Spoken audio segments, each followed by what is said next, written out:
Hey, what's happening? Happy Tuesday. It's Daryl here. It's not so bright and early. It's 7:30 a.m. here in Connecticut on the East Coast. I want to do a quick video, maybe 10 or 15 minutes, and I want to go over basically how I got into recovery, how I've managed to have 16 years clean and sober from hard drugs.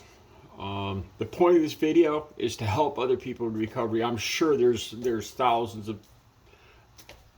least thousands of parents, wives, husbands, girlfriends, aunts, uncles, grandfathers, grandmothers that are out there Googling this stuff, searching on YouTube or whatever, and that's who this is for, and for everybody else that's interested in it. There's so much I could go over, but this video, I'm just going to go over basically kind of a quick history of my drug use and how I got into recovery and what saved me. What saved me? And this is my personal story. It's my truth. There's going to be people that disagree with this. It can be controversial. I didn't believe in this medically assisted treatment or methadone, Suboxone. My family didn't believe in it. I didn't believe in it, and it saved my life. That's the long and short of it right there. Let me go over this really quick. My history. I started out with marijuana. I did. That was my gateway drug. I'm going to do another video talking more about that in the future. I started using cocaine. I actually went to my pot dealer and got cocaine from him for the very first time. So it was a gateway right there. I started using rock or crack cocaine.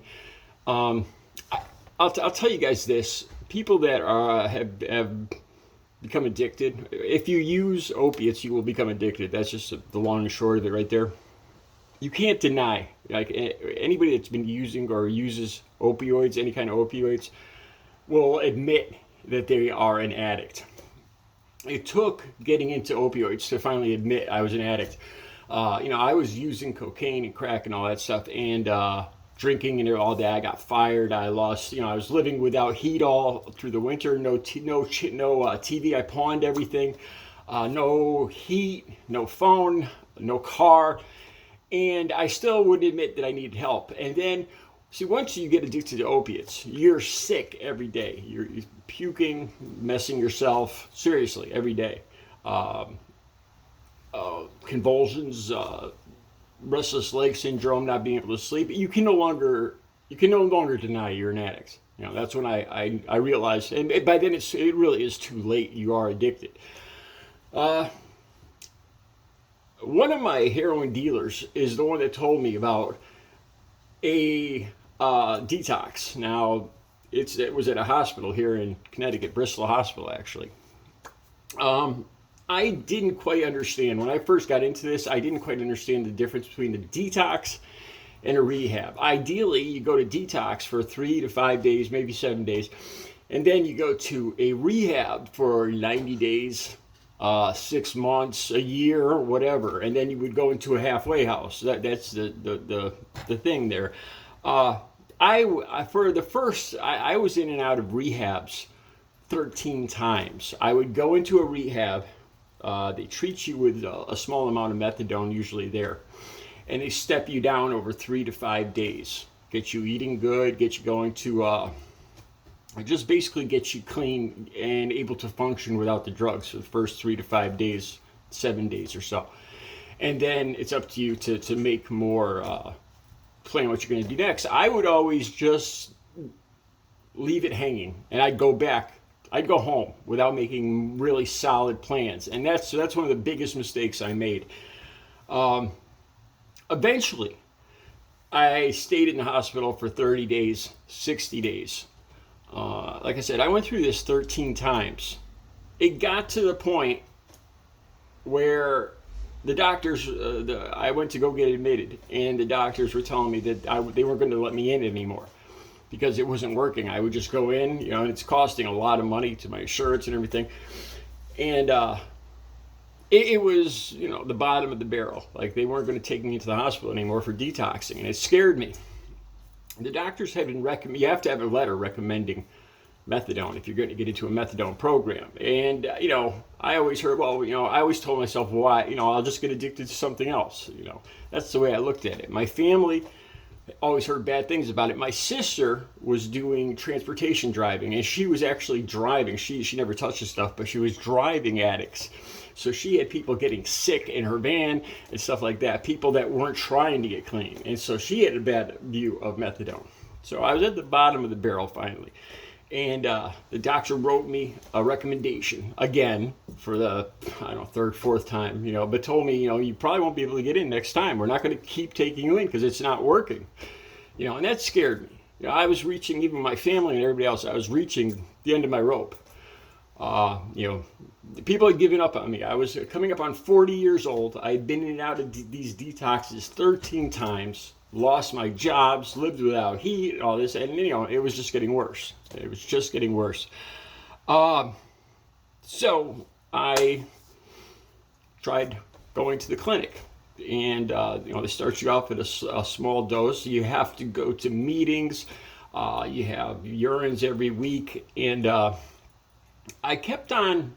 They allow you to be dirty for the first 3 to 6 months. They don't expect you to get clean right away with the urines. And I kept I'd go to the methadone clinic, and then I would go out and buy my customary 5 or 10 bags of heroin every day, even though the methadone was blocking the heroin. It wasn't doing any good. I was wasting the money, but I still couldn't stop doing it. It didn't make any sense.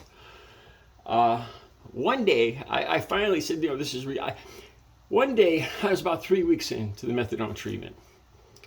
And I wanted to give it a try. I didn't go out and buy the 5 bags or 10 bags that day. And I had what they call a moment of clarity. I started to feel good. All of a sudden, I realized I had motivation. I got a glimpse of being clean again.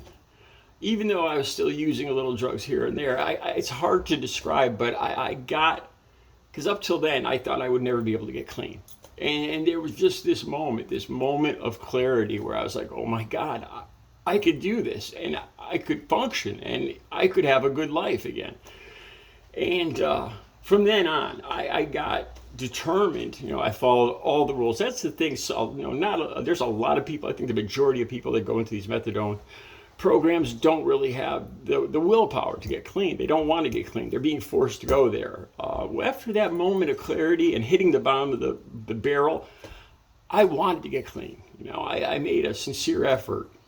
I remember my counselor telling me after so many dirty urines that this is it, Daryl. You've got to start getting us clean urines or you're out of the program after about 6 months. And it was hard. It was very hard. I relapsed several times before I finally I was able to stop using heroin because the methadone reduced the cravings, but the cocaine, a lot of the people go back to cocaine. And I still had a hard time with that, and I relapsed several times until October 23rd of 2006 when they were threatening to throw me out of the program. And I felt like it was so close. Like I said, I had this moment of clarity. I felt good. I felt motivated. And I had the most terrible day. I've done videos about that. I used this one last time. I went out on my own and used some coke, and I got caught. I had a urine the next day. I got a dirty urine. And I said, why am I doing this to myself? And that was the last time I ever used. All the people in the clinic, I always heard them every day saying, they always wanted to get off methadone. They always said, I'm cutting down, I'm cutting back. There was a big hurry for everybody to get off.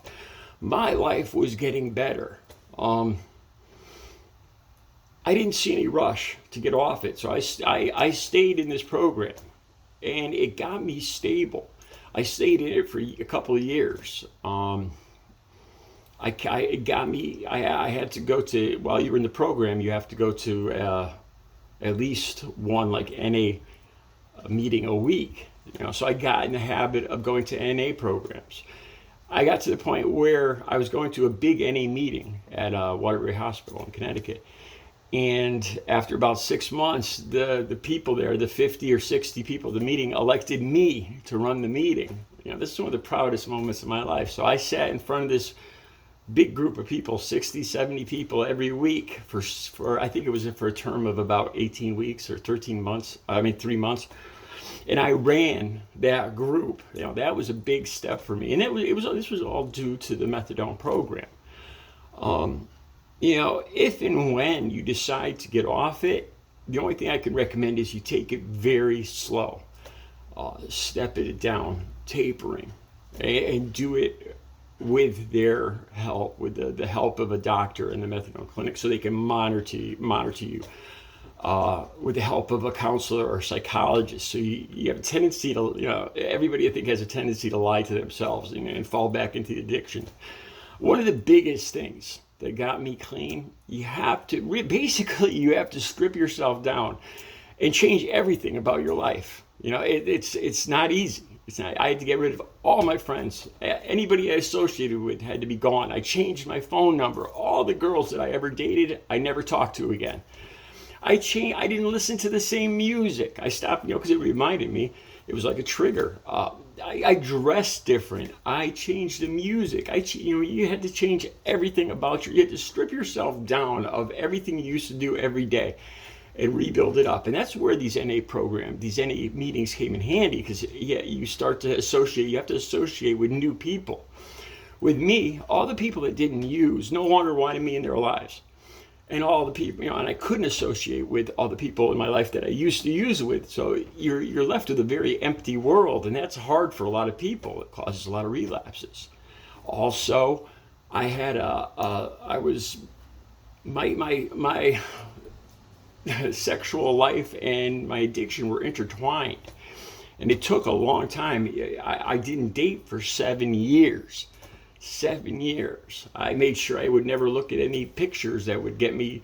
It took a lot of work, a lot of conscious effort, knowing your triggers, going to meetings. The medically assisted treatment helped me tremendously. To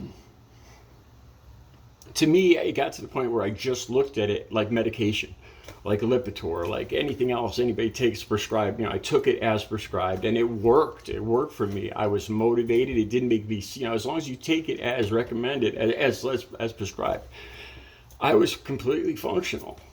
I'd get my dose. I'd drive home. You could drive. I didn't get high or anything like that. As long as you take it as you're supposed to, it creates a level. You're on a level plane. There's no ups, no highs, no lows. And I felt good. I was motivated. And like I said, if and when the time comes to taper off, just take it very slow. I would recommend you don't rush. Don't put yourself in a corner where you have to rush through, because that's a recipe for backsliding, for relapsing. Take it very slow so that you feel comfortable with each step you take down. And it could take it depends all on how much you were taking. I can't say any amount of time, because it totally depends on the person and the amount you were taking. But I would recommend months. Take months to step it down, not like a week or two. To me, that would be a recipe for relapse. But recovery is possible. This is what worked for me. A lot of people don't like methadone. A lot of people have heard bad things about methadone, that it somehow weakens your bones or your teeth or this or that. And I've never found that to be true, though. That's all just, to me, that was all just nonsense. It saved my life. It truly saved my life. But I wanted recovery, and I worked the program. I gave everything I had to the program, because I was at the bottom of my barrel. I was at rock bottom, and it worked for me. It saved my life.